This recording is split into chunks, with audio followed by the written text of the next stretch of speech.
VIP party के supremo Mukesh Sahni आपके ऊपर धोखा देने का आरोप लगा रहे हैं सर, इसमें क्या कुछ कहेंगे आप? हम क्या धोखा दिए उसको?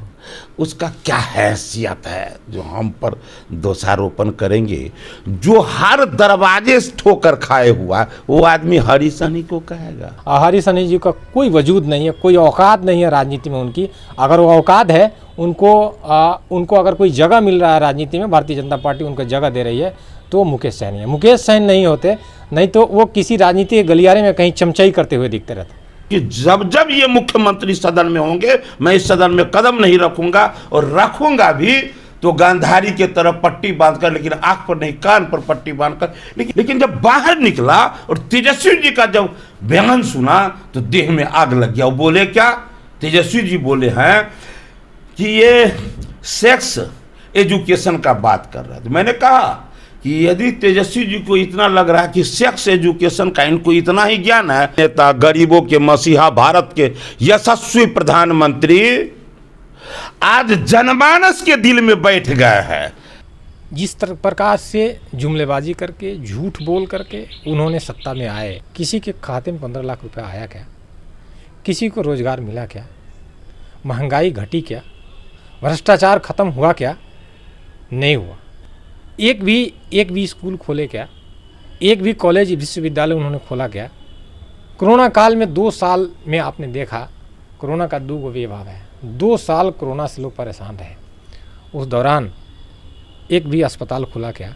तो किस चीज़ का विकास हो रहा है? कहाँ विकास हो रहा है? किधर विकास हो रहा है? किसका विकास हो रहा है? तो जनजीवन के जितने भी सवाल हैं, वो सवाल जहाँ के वहीं हैं। वीआईपी पार्टी के सुप्रीमो मुकेश सहनी आपके ऊपर धोखा देने का आरोप लगा रहे हैं सर, इसमें क्या कुछ कहेंगे आप? हम क्या धोखा दिए उसको? हमको तो नहीं पता कि कुछ धोखा दिए। क्या हम धोखा दिए? वो जो मेरे साथ किया है वो तो हम कहेंगे ईश्वर की कृपा से। कोई एक व्यक्ति, मेरा उसका क्या रिश्ता है? मेरे घर से कुछ ही दूरी पर घर है, तो मेरे साथ क्या रिश्ता रहा वो बहुत लोग, उनके साथ रहने वाले सभी लोग जानते हैं। और हम पर दोष मेरे पूरे मिथिला में कोई नहीं हम पर कोई आरोप लगा सकता है। उसका क्या हैसियत है जो हम पर दोषारोपण करेंगे? जो हर दरवाजे से ठोकर खाए हुआ वो आदमी हरी सहनी को कहेगा? आज साहेबगंज पहुंचे थे हरी सहनी, और उन्होंने जो है कि मुकेश सहनी और हरी सहनी के बीच में लगातार एक दूसरे को वो लोग आड़े हाथ ले रहे हैं। तो बताएं, इसमें क्या कुछ आपकी राय है? सबसे पहले अपनी राय देने से पहले आपके दर्शकों को सादर नमस्कार कहता हूँ। कहने का मतलब है कि हरी सहनी यहाँ पर आए थे और मुकेश सहनी को लगातार वो आड़े हाथ ले रहे हैं सभी जगहों पर जा कर के। तो स्थिति ये है कि भारतीय जनता पार्टी में उनके काउंटर में खड़ा करने के लिए भारतीय जनता पार्टी ने विधान परिषद में उनको विपक्ष का नेता बनाया है। और उनका पहचान अगर है सामाजिक राजनीतिक क्षेत्र में बिहार के राजनीतिक क्षेत्र में अगर उनकी पहचान है तो मुकेश सहनी के चलते उनका है। उनका वजूद है तो मुकेश सहनी के चलते है। मुकेश सहनी अगर राजनीति में नहीं होते, मुकेश सहनी अगर संघर्ष नहीं किए होते, मुकेश सहनी का असुर अगर भारतीय जनता पार्टी के खिलाफ नहीं होता, तो हरी सहनी को कभी विधान परिषद में उनको विपक्ष का नेता नहीं बनाता। ये बात को आप जान लीजिए। दूसरी बात ये है कि मुकेश सहनी अपने समाज के लिए, पिछड़े समाज के लिए, अति पिछड़ा समाज के लिए अपने को सर्वस्व न्यौछावर करने को तैयार है। और वो जहाँ भी जा रहे हैं आप देख रहे हैं कि लोग उनको सर आँखों पे बिठाए हुए हैं। लोगों का हुजूम, लोगों का भीड़, लोग जिस प्रकार से उनका हर जगह अभिनंदन कर रहा है, उनका स्वागत कर रहा है, उस भीड़ से आप अंदाज़ा लगा सकते हैं कि पिछड़ा समाज, अति पिछड़ा समाज उनको किस नज़रिए से देख रहा है। और बिहार में ही नहीं, मुकेश सहनी पूरे भारत में स्थापित नेता के रूप में आज उभर गए हैं। और वो व्यक्ति आज 16% वोट बैंक का मालिक बन चुका है, जिससे भारतीय जनता पार्टी बहुत डरी हुई है। और मुकेश सहनी के बराबर पैरेलल में खड़ा करने की कोशिश कर रहा है उनको, हरी सहनी जी को।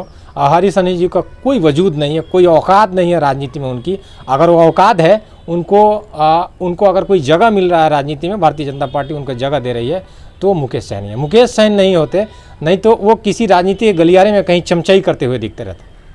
सर गंगा जल लेकर जो कसम खिला रहे हैं उनको अपने वोटरों पर विश्वास नहीं है।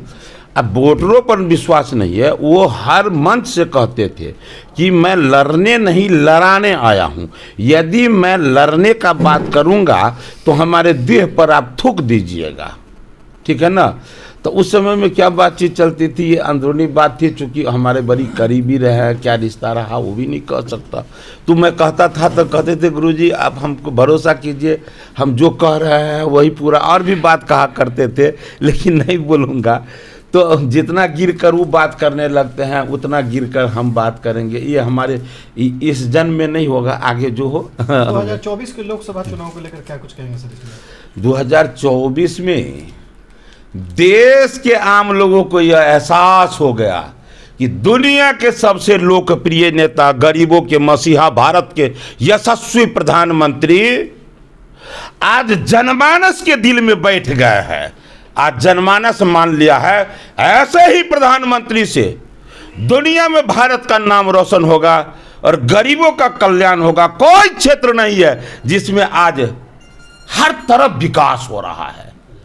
तो आज सबके दिल में नरेंद्र मोदी का नाम बैठ गया, और देश की रक्षा हो या धर्म की रक्षा हो, संस्कृति की रक्षा हो, वो हर क्षेत्र में काम कर रहे हैं। इसलिए नेताजी सब जो बोल रहे हैं उनको बोलने दीजिए। जनता के मन में क्या है, आपके जैसे एंकर भाई जाते हैं, मैक लगाते हैं रोड किनारे, जो छोला भटूरा, आम, लीची, कटहर, बरहर बेचने वाले हैं, गुपचुप बेचने वाले, जैसे ही मैक भिराते हैं कैसे बमकता है लोग, जैसे लगता है उसके शरीर में भगत सिंह, सुभाष चंद्र बोस का आत्मा प्रवेश कर गया है। उसी तरह मोदी मोदी चिल्लाता है। आज कश्मीर के मुसलमान भाई से जाकर पूछ लीजिए, आज जमा मस्जिद के गेट पर जाकर मुसलमान भाई से पूछिए वो कैसे बोलता है मोदी मोदी। तो इसलिए अब ये प्रश्न नहीं है, ये सब बात उन लोगों से पूछिए, INDI वाला साहब से पूछिए कि सब मिलकर मोदी को हराना चाहते हैं। आखिर क्यों भाई, बताइए। आपका दूल्हा कौन है, बता पाएगा क्या? नहीं। उसका उद्देश्य प्रधानमंत्री बनाना नहीं है, उसका उद्देश्य किसी तरह नरेंद्र मोदी प्रधानमंत्री नहीं बने भैया। जिसको देश नहीं, दुनिया में जो आज शांति चाहता है, सारे, चाहे वो मुस्लिम कंट्री का है नहीं हो, सारा का सारा चाहता है नरेंद्र मोदी प्रधानमंत्री बने। इसलिए दुनिया का जिसको चाहत है, बिहार के बेटा और देश के बेटा के भी दिल में है नरेंद्र मोदी। अपने शहीदों का सम्मान, मैं हमेशा कहता हूं कि इस देश की आज़ादी में 10 लाख से अधिक पूर्वज कुर्बानी दिए थे, अब बंटवारा में तो इससे भी ज़्यादा दिए, लेकिन वो सारे के सारे शहीद गुमनाम हो गए, बहुत थोड़ा सा का नाम रहा। आज नरेंद्र मोदी जी देश के ऐसे सपूत है कि गांव गांव, टोला मोहल्ला में जहां जो शहीद छुपे थे उनके गांव के भी लोग नहीं जान रहे थे, सबका नाम उजागर करके लाए हैं। सबको सम्मान देने का इनका कार्यकर्ता काम किया है। आने वाला समय में और बेहतर होगा, उस गरीब के, उस शहीद के परिवार का सम्मान बढ़ेगा, ये 16 आना तय है।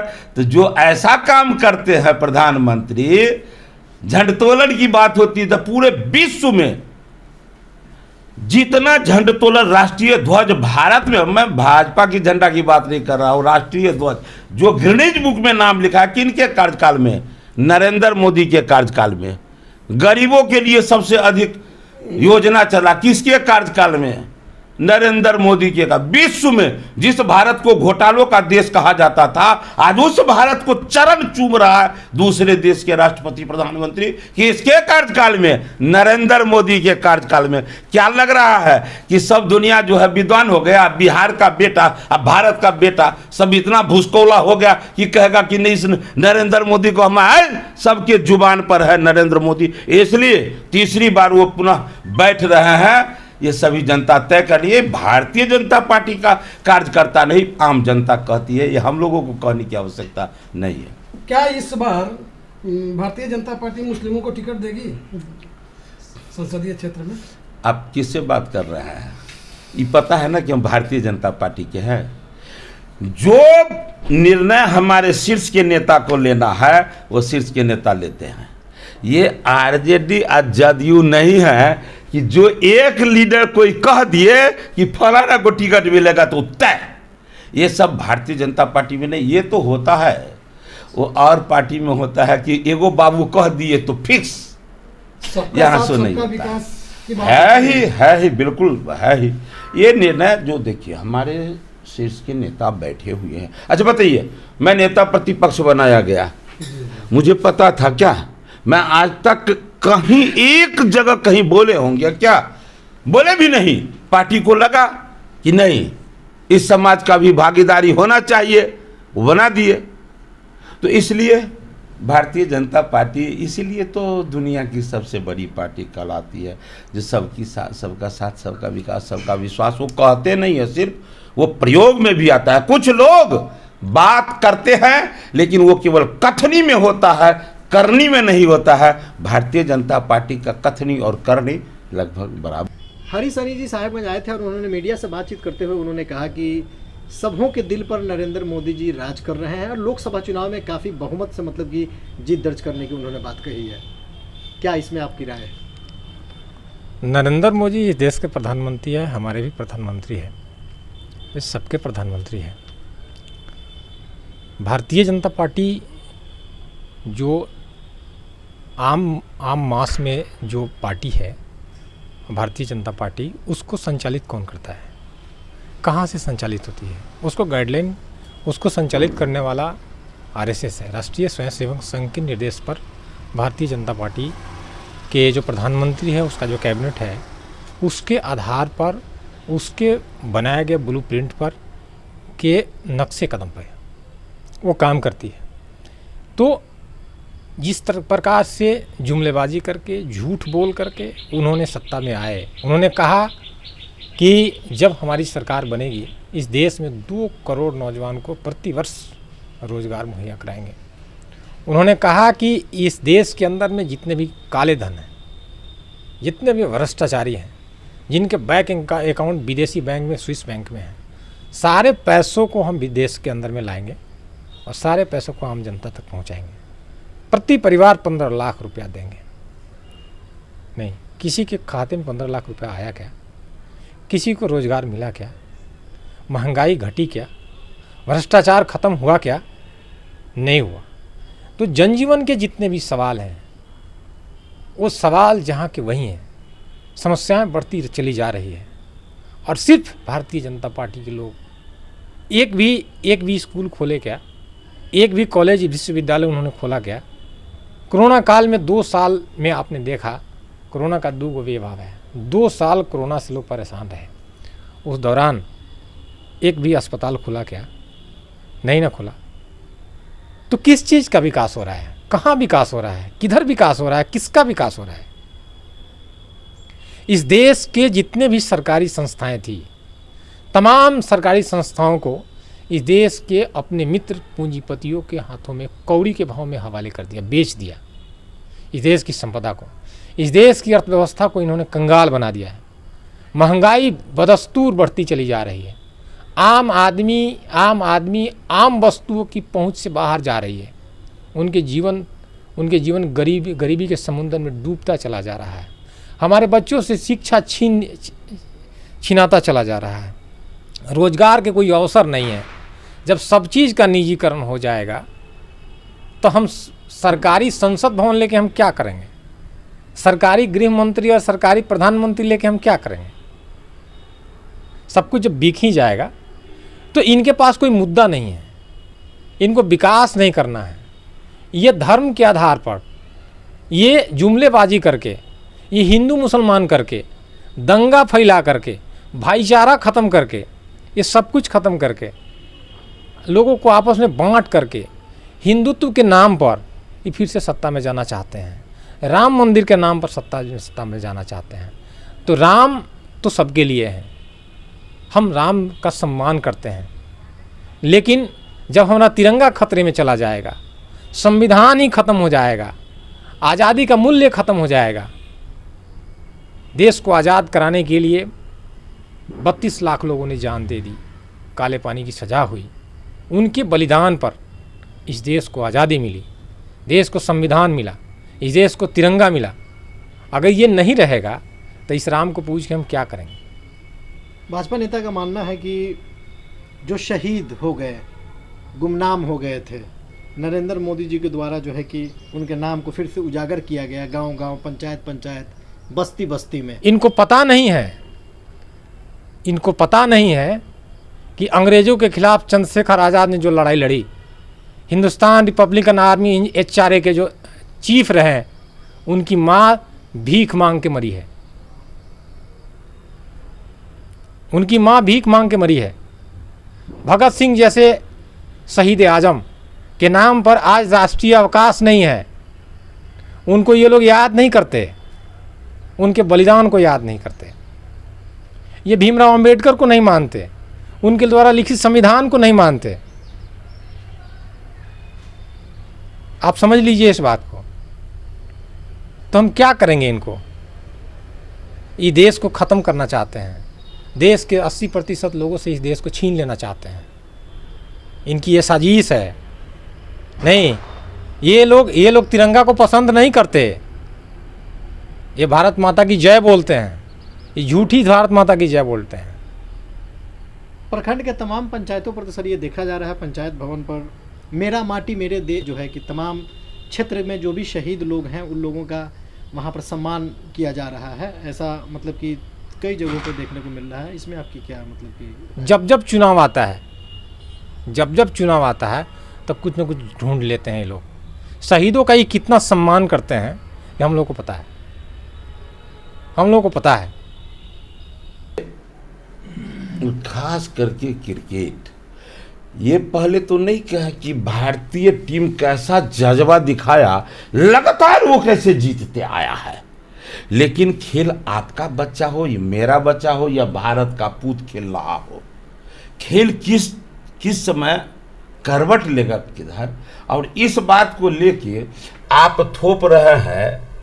जो लोग थोपते हैं उनको कहिए कि भाई खेल के बारे में थोड़ा सा अनुभव रखिए। सब कहता है कि खेल को खेल के तरह लो, इसलिए जो लोग कह रहे हैं उनको कहिए तनिष्ना और खेल आगे पीछे का भी देख लेने के लिए। 2023 की क्रिकेट की जो अभी वर्ल्ड कप जो हुई है, 50-50 वर्ल्ड कप, ऑस्ट्रेलिया बनाम भारत है, वहाँ प्रधानमंत्री भी पहुँचे थे और उसके बावजूद भी इंडिया मतलब कि काफ़ी संघर्ष करने के बावजूद भी काफ़ी बुरी तरीके से हारी है। इसमें क्या कुछ कहेंगे आप? हमारा ये कहना है कि भारतीय जनता पार्टी इस देश के अंदर में अगर कुछ भी होता है उसका वो राजनीतिकरण करते हैं। राजनीतिकरण करने के साथ साथ उसका क्रेडिट अपने नाम करने का प्रयास करते हैं। और अंधभक्तों का जो एक वातावरण है, अंधभक्ति का जो वातावरण है, उस वातावरण में, उस रंग में पूरे भारत को रंगने की कोशिश करते हैं। साहब, खेल होता है, खेल कोई युद्ध का मैदान नहीं होता है। खेल में हार जीत संभव है। जब भारतीय क्रिकेट टीम लगातार उसने प्रदर्शन किया टेस्ट के दौरान, सेमीफाइनल के दौरान, तो उसने लगातार जीत दर्ज किया। फाइनली वो हार का सामना करना पड़ा। तो खेल का मैदान है, खेल के मैदान में कुछ भी होता है। लगातार हम ही नहीं जीतेंगे, है कि नहीं? ऐसा नहीं होता है। लेकिन हमारा ये कहना है कि भारतीय जनता पार्टी के लोगों ने जिस प्रकार से हर चीज़ का, खेल का भी राजनीतिकरण करते हैं और ये कहते हैं कि अगर वर्ल्ड कप भारतीय क्रिकेट टीम अगर जीत गई होती तो ये कहते हैं कि नहीं, ये हम लोगों ने इसके लिए पनौती माना था, हम लोगों ने इसके लिए भगवान से प्रार्थना किया था, हम लोगों ने इसके लिए अखंड हनुमान आराधना किया था और क्या क्या किया था। इसके चलते वो वर्ल्ड कप जीत के आए हैं। तो इन्होंने तो सब कुछ कर लिया, सब कुछ करके देख लिए। तो हमारा कहना है कि सब चीज़ का राजनीतिकरण नहीं होना चाहिए। खेल होता है नहीं, और कोई युद्ध का मैदान नहीं है। हार जीत इसमें संभव है, सीधी सी बात है। और जीतनराम मांझी जी के बारे में जो शब्द का प्रयोग किया गया, इसमें आपकी क्या राय है? मेरा राय है, वो जब विधानसभा में बोले तो ब्रेन में आया, जैसे ही बोले तो देह चौंक गया, ये क्या हुआ। लेकिन उसी समय, उसी क्षण केवल राजनीतिक जी नहीं हूँ, मानव भी हूँ, बिहार का पूत भी हूँ, देश का सपूत भी हूँ। लगा हो सकता है किसी कारणवश कोई वो क्षण आया होगा, उस तरफ बुला गया तो लगा कि एक गलती होता है सोची समझी साजिश के तहत, उस गलती को माफ कर देना वो अपराध है, संघीय अपराध है। और मानवीय भूल पर आप सजा दे देना ये भी अपराध है। तो हमको लगा क्या कि ये कुछ ऐसा हो गया होगा ब्रेन में, लोग कहते हैं कि इस पहले से कुछ अति चल रहा है। तो उस समय में इस बात को एकदम प्रभु का नाम लेके कर रहा हूँ, झूठ नहीं कर रहा हूँ, उस समय माफ़ कर दिए। जब हम दोनों आदमी साथ साथ बैठे हुए थे, जैसे ही बोले ऐसे छुप गया, जैसे लगा 5 सेकंड तक हम कुछ सुने ही नहीं। उसके बाद मन में हुआ कि नहीं, अब मैं बोलता हूँ कि जब जब ये मुख्यमंत्री सदन में होंगे, मैं इस सदन में कदम नहीं रखूँगा, और रखूँगा भी तो गांधारी के तरफ पट्टी बांधकर, लेकिन आंख पर नहीं कान पर पट्टी बांधकर। लेकिन उसी क्षण मेरे मन में आया कि यदि ऐसा हम कर देते हैं तो और छीछी लेदर हो जाएगा, और ये बात बड़ा अलग ढंग से बिहार का और ज़्यादा बदनामी होगा। बैठ गया। लेकिन जब बाहर निकला और तेजस्वी जी का जब बयान सुना तो देह में आग लग गया। वो बोले क्या? तेजस्वी जी बोले हैं कि ये सेक्स एजुकेशन का बात कर रहा था। मैंने कहा कि यदि तेजस्वी जी को इतना लग रहा है कि सेक्स एजुकेशन का इनको इतना ही ज्ञान है, तो जिस स्थान पर सेक्स एजुकेशन का बोर्ड लगा हुआ है, मुख्यमंत्री जी को कहे वहां जाकर क्लास लेने के लिए। ये बिहार के सर्वोच्च सदन में वो क्लास लेंगे। और उसके बाद क्या होता है, दुर्भाग्य यहीं तक नहीं रुकता है बिहार का दुर्भाग्य और आगे खींचता है। फिर दूसरे दिन सदन में बायोलॉजी का किताब दिखाता है। देखिए बायोलॉजी में दिया हुआ है, ये भाई ये कहावत सब लोग जानते हैं कि पर्दे के पीछे सब कोई लंगा होता है, हर कोई लंगा होता है, लेकिन सड़क पर लंगा नहीं न चलता है। तो आप जो दिखा रहे हैं किताब में हर तरह का ज्ञान है। इसका मतलब क्या? आप इस सदन प्रांत के सर्वोच्च सदन में आप वो बातें करेंगे क्या? इसलिए बड़ा दुर्भाग्यपूर्ण है। एक पत्रकार भाई डिबेट में बोल रहे थे कि ये पार्टी का जो है संस्कार बताता है कि हर कोई इसी तरह बात कर रहा है। इसलिए अब उस पर वो बात उन्हीं लोग को मुहस्सर हो, ऐसा ज्ञान दूसरे को नहीं है, सो बात नहीं ना। लेकिन जगह होता है ना, देखिए जगह का अंतर होता है। बेटी काजल लगाती है सुंदरता के लिए, और इसी काजल को यहाँ के बदला यहाँ दोनों साइड लगा ले, कैसा लगेगा? यूनिवर्सिटी की तमाम लड़कियां इसको सपोर्ट कर रही है। आप इसको लड़की नहीं बोलिए, भाजपा के कार्यकर्ता बोलिए। सपोर्ट जो कर रहे हैं, सुनिए बता रहे हैं, भाजपा के कार्यकर्ता और महागठबंधन के कार्यकर्ता जो बोल रहे हैं, दोनों में भाजपा के जो कार्यकर्ता है उनको होता है कि ये ज्ञान जरूरी है, तो जहां ज्ञान देना चाहिए वहां ये विषय उठना चाहिए। अब महागठबंधन के लोग कहते हैं क्या क्या गुनाह हुआ, बोले तो जिस एक्शन में वो बोले हैं, जिस तरह में बोले हैं, जो लोग अच्छा हुआ उनको कहिए आप अपने परिवार में माँ बहन बेटी के साथ बैठकर वही शब्द बोलकर दिखा दीजिए, तो समझेंगे कि अच्छा ट्रेनर है आप। गलत बात है, गलत चीजों को आप ऐसे मत परोसिए।